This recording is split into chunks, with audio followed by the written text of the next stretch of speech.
Bismillahirrahmanirrahim. Alhamdulillahi Rabbil alamin va ala aqibati lil muttaqin. Assalatu wassalamu ala sayyidina Muhammadin va ala alihi va ashabihi ajma'in. Amma ba'd. Assalomu alaykum va rahmatullohi va barakatuh. Husnul zon va g'urur. Alloh haqida to'g'ri gumon qilishlik hamda aldanib qolishlik. Bir inson aytadi, men Robbim haqida to'g'ri gumondaman. Robbim meni kechiradi deb umid qilsam, Alloh meni kechiradi deydi-da, xohlagan amalini qiladi. Bu kishi aldanib qolgan kishi. Agar banda haqiqatan Robbisi haqida to'g'ri gumonda bo'lsa, bu uning yaxshi gumoni savobli amallarga yetaklashi kerak. Agar Alloh meni kechiradi deb umid qilsa-yu, lekin uning bu umidi gunohlardan tiyishlikka sabab bo'lmayotgan bo'lsa, uning bu umidi g'urur deyiladi. Bu kishi o'zini o'zi aldayapti. Demak, siz bilan biz umidimiz savobga buyurayotgan bo'lsa, gunohdan qaytarayotgan bo'lsa, to'g'ri umid bo'ldi, aks holda noto'g'ri. Buni misoli shundayki, bir odam o'zini dehqonchilik yeri bo'lsa-yu, aytsa, men shu dehqonchiligimdan yaxshi hosil olmoqchiman. Yaxshi hosil olish umidim bor desa-yu, lekin yerda haydamasa, ekin ekmasa, suvni qo'ymasa, sug'orib parvarish qilmasa, hosil olishi mumkin bo'lmagandek, yoki bir yosh yigit men o'zimni zamonamning eng ulug' olimlardan bo'laman, mana shundan umidim bor desa-yu, ilmli bo'lishga sabab bo'ladigan ishlarni qilmaydigan bo'lsa, bu ikkala odam ham, bu dehqon ham, bu yosh yigit ham o'zini o'zi aldayapti. Demak, umid to'g'ri bo'ladigan bo'lsa, insonni savobli amallarga undashlik kerak bo'ladi. Alloh taolo aytadi: Astagfirullah. Amman huwa qanitun ana al-layli sajidan va qa'ima yahdharu al-akhirata va yarju rahmat rabbih qul hal yastawi alladhina ya'lamuna wal ladina la ya'lamun innama yatadhakkaru ulul albab. Yoki kechalari sajda qilgan va tik turgan holda toat ibodat qilguvchi, ya'ni qoyim tik turgan holda toat ibodat qilguvchi, oxiratdan qo'rqadigan va Parvardigorining rahmatidan umid qiladigan kishi kufr isyonga botgan kishi bilan teng bo'ladimi? Qarang, Alloh aytayapti. Allohning rahmatidan umid bo'lgan kishi, umidvor bo'lgan kishi sajda qiladi, namozlarda qiyom tik turadi, ibodat qiladi, oxiratdan qo'rqadi. Shu Allohning rahmatidan umid qilayotgan kishi bilan isyon kufrga botgan kishi teng bo'ladimi deyapti. Isyon degani gunoh. Rahmatdan umidvor bo'lsa, demak yuqorida aytilgan ibodatlarni qilayotgan odam bo'ladi. Demak, agar siz bilan bizda shu sifat topilsa, biz Allohning rahmatidan umid qilyapmiz. Demak, siz bilan bizni Alloh gunohimizni kechiradi degan gumonimiz haq. Inshaalloh siz bilan biz Alloh gunohimizni kechiradi. Qul ya ibadiyallazina asrafu ala anfusihim la taqnatu min rahmatillah. Ey Muhammad, mening o'z jonlariga jinoyat qilgan, ya'ni turli gunohlarni qilgan bandalarimga ayting, Allohning rahmatidan noumid bo'lmanglar. Tinmay gunoh qilayotganlarga ham Alloh taolo rahmatimdan noumid bo'lmanglar deyapti, agar yuqorida aytilgan savob ishlarni qilsanglar. Alloh noumid bo'lma deyapti, gunohni isrof qilib tashlagan bo'lsang ham meni rahmatimdan noumid bo'lma deyapti. Men umidim bor degan odamga aytamizki, sen gunohni tasha. Shunda Alloh taolaning rahmatiga sen loyiq bo'lasan. Demak, qoida shukanki, sir shukanki, rahmatni, Allohning marhamatini jalb qiladigan, keltiradigan sabablarni qilishlik bu Allohdan umidni to'g'ri bo'lishining dalili. To'g'ri umid 3 ta narsani o'zida jamlash kerak. Qaysi odam Alloh haqida to'g'ri umid qilayotgan bo'lsa, to'g'ri gumon qilayotgan bo'lsa, 3 ta narsa bo'lishi kerak. Diqqat qilaylik. Birinchisi, shu orzu umid qilayotgan narsasini yaxshi ko'rish kerak inson. Allohning rahmatidan umid qilyaptimi? Yaxshi ko'rsin Allohning rahmatini. Ikkinchisi, shu umid qilayotgan narsasini yo'q bo'lib qolishidan qo'rqib turish kerak. Allohning rahmati tegmay qolmasa edi menga degan xavotir turish kerak. Uchinchisi, shu umid qilayotgan narsasiga yetkazadigan qo'lida qanaqa vositasi bor, qo'lida qanaqa imkoniyati bor, hammasini qo'llash kerak. Shunda inson Alloh haqida to'g'ri gumonda, shu odam Allohning rahmatidan umid qilishlikka haqli odam. Shu rahmatga, shu umid qilinayotgan Allohning marhamatiga yetkazadigan qanaqa sababing bor? Puling bormi, pulingni sarfla. Vaqting bormi, vaqtingni sarfla. Zehning bormi, zehningni sarfla. Yoshmisan, yoshligingni sarfla. Nimang bor qo'lingda? Payg'ambarimiz sollallohu alayhi vasallam aytadilar, Sahih Termiziyda keltiriladi bu hadis, "Man xofa adlaja va man adlaja balagal manzil ala inna silatallohil g'oliya ala inna silatallohil janna." Payg'ambarimiz aytadi, kim qo'rqsa, payg'ambarimiz aytayapti, shoshiladi u deydi. Kim qo'rqsa shoshiladi. Chunki shoshilmasa o'lib qolishi mumkin ertaga. Ulgurmay qolishi mumkin ham shu ibodatga, taravihga yoki Qur'onga. Kim qo'rqsa shoshiladi. Endi kim shoshilsa deyapti payg'ambarimiz, albatta yetadi deyapti. Albatta Allohning matosi qiymatdir. Allohning matosi jannatdir. Chunki shoshishlikka arziydigan mukofot bu.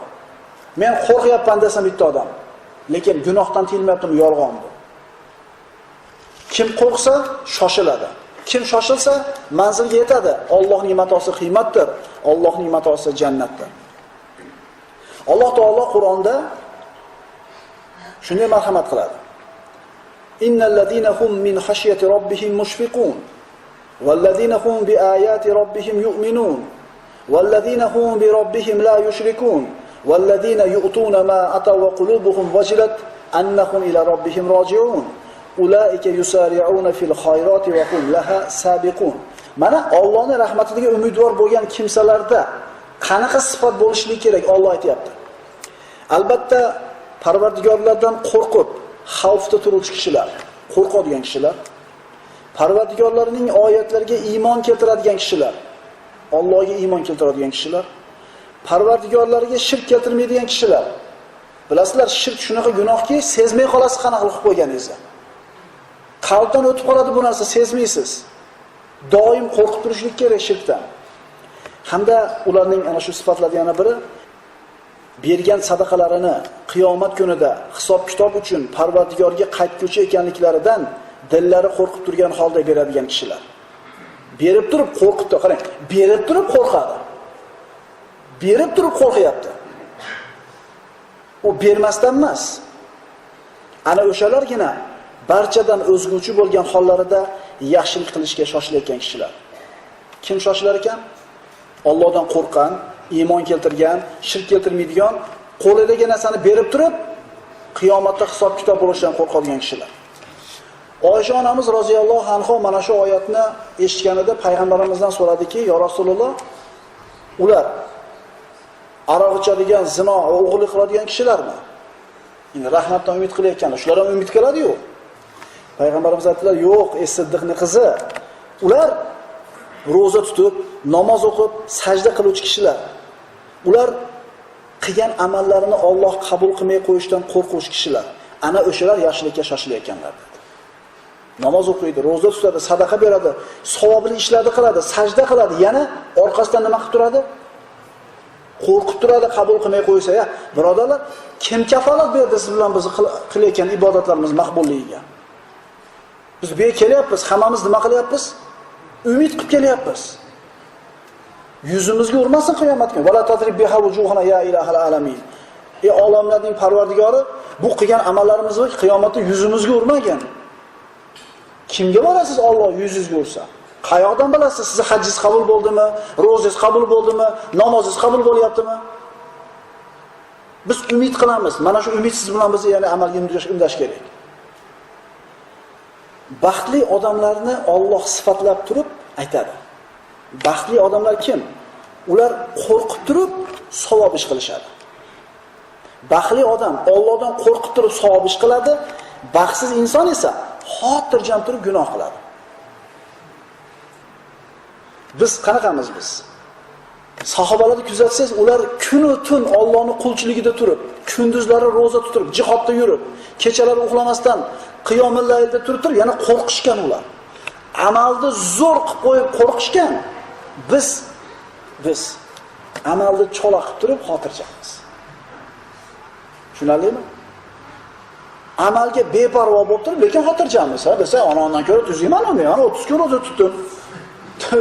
Taravadan bir kun qolganim yo'q. Zakotini so'lgiga beraman. Fitr sadaqasini oshchasi bilan beraman. Men bolalarimga chiroyli kiyim kiydiryapman. avratini ochmayapti. Biz amalda chola qilib qo'yib turib xotirjammiz. Salaflarimiz amalda zo'r qilib qo'yib turib, balki jannatiyligini eshitib turib qo'rqqan ular. Mana 4 safar, 5 safardan beri bitta mavzuda gaplashyapmiz. Allohning rahmatidan kim umid qilishga haqli? Kimi qilayotgan umidi to'g'ri umid. Nimadan? Hammamiz umid qilamiz, ko'chada yotib qolgan, o arqa tushib qolgan ham meni deydi, umidim bor Allohdan deydi. G'urur bilan umid farqiga boraylik, aldanib qolmaylik. Ba'zida bir hadislarda o'qiysan, shunaqa bir xotirjam bo'lib ketasan, xursand bo'lib ketasan, bo'ldi men jannatga ekanman deysan. Yana bir mazmundagi bir hadislarda o'qiysanda, aniq Alloh saqlasin. Endi mo'min odam birinchi hadisda o'qiganda Allohning rahmatidan umid degan qanoti chiqadi. Bu yoqdagi vaid bo'lgan hadislarda eshitganda Allohning azobidan qo'rquv degan qanoti chiqadi. Mana shu ikkala qanot teng turganda ini mo'min tekis ucha oladi. Agar bittasi bo'lib, ikkinchisi bo'lmasa, qush uchmagandek. Faqat azobni gapirsiz, tushib ketadi tushkunlikka. Rahmatni gapirsiz, taltayib ketadi. Demak, siz bilan biz Allohdan qo'rquv va umidni o'rtasida turishimiz kerak bo'ladi. Yana qatorib aytaman. Tirikligida jannatini eshitgan sahobalar, amalni zo'r qoyim qilib qo'yib turib, yana qo'rqib turishgan akalar. Mana xususan kibor sahobalar, bu ummatda eng afzal kishilar bo'lgan 4 ta kishini ikki og'iz so'zini keltiramiz. Abu Bakr Siddiq roziyallohu anhu, Muhammad alayhisalomdan keyingi eng afzal kishi bu ummatda. Payg'ambar bo'lmasdan oddiy yashagan insonlarning ichida, yer yuzida yashagan eng afzali Abu Bakr. Abu Bakr jannatga birinchi bo'lib kiradi dedi. Agar Allohdan boshqani do'st tutish mumkin bo'lganda Abu Bakrni men do'st tutardim dedi. Payg'ambarimiz hech qaysi sahobasini Abu Bakrchalik qadrlamagan. Ana shu Abu Bakr nima degan? Qaniydi musulmon bandani badanidagi bitta tuki bo'lsam der edi. Ya'ni odam bo'lish emas.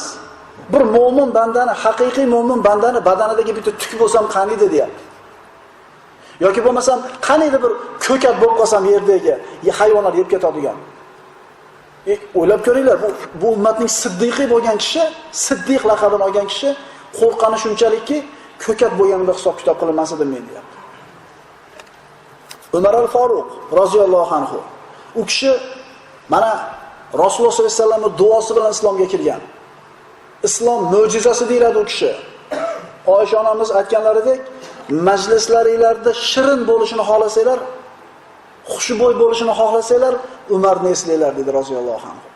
Shu Umar ibn Xattob roziyallohu anhu ana shu xanjar yeb jarohatlanib, oxirgi lahzalari qolganida hayotda. O'g'li Abdulloh ibn Umar otasini boshini tizzasiga qo'yib turgan bo'ladi, o'tirib. Bolam boshini yerga qo'ying deydi. Dunyodan chiqib ketyapti Umar ibn Xattob. Umar al-Faruq chiqib ketyapti. Alloh rozi bo'lgandan keyin, Rasululloh rozi bo'lgandan keyin, butun ummat u kishidan rozi bo'lgandan keyin chiqib ketyapti. Bolam boshini yerga qo'ying deydi. Otajon turib yerga qo'y deydi. Yerga qo'yganda aytadiki, shoyat Robbim meni rahmat qilsa dedi. Tirikligida eshitgan jannat payg'ambarimiz bitta qo'lida Abu Bakrda, bitta qo'lida Umarda ushab Rasululloh sollallohu alayhi vasallam.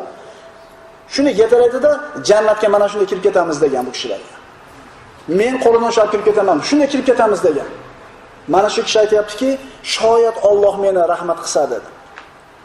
So'ngra agar meni Robbim kechirmasa menga voy bo'lsin. Agar Robbim meni kechirmasa menga voy bo'lsin. Agar Robbim meni kechirmasa menga voy 3 marta qaytadi. Aytayapmiz, bu sahobalar amalda zo'r qilib turib, yana qo'rqib turgan. Biz amalda beparvo qilib, chola qilib qo'yib turib xotirjamiz. Usmon roziyallohu anhu aytayapti. Bu ummatning eng halim kishisi. Usmon Zinnurayn, 2 nur egasi. Rasululloh sollallohu alayhi vasallamdan bir necha marta jannat bashoratini eshitgan kishi agar deyapti, men jannat bilan do'zax o'rtasida tursam, hali qaysi tomonga hukm qilishni bilmayman. Ana shunday bir qo'rqinchli joyga deyapti. Qaysi tomonga ketishimni hali eshitmasdan turib, kul bo'lib ketishlikka rozi bo'lardim men deydi.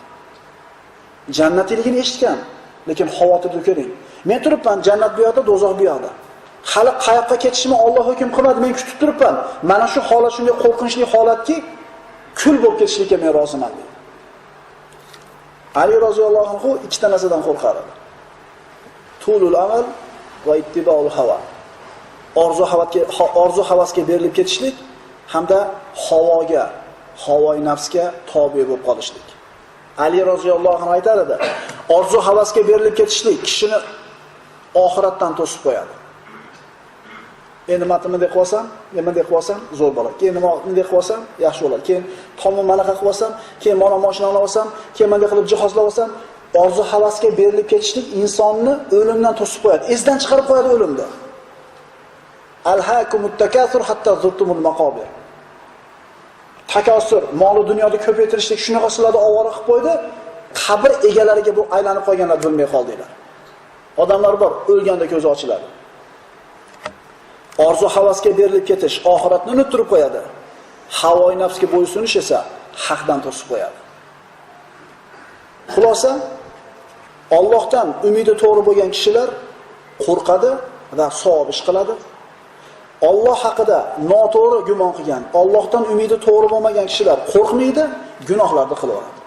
Alloh taolo qo'rqib savobli amal qiladigan, to'g'ri gumon qiladigan, to'g'ri umid qiladigan bandalardan qilgan bo'lsin. Assalomu alaykum va rahmatullohi va barakatuh.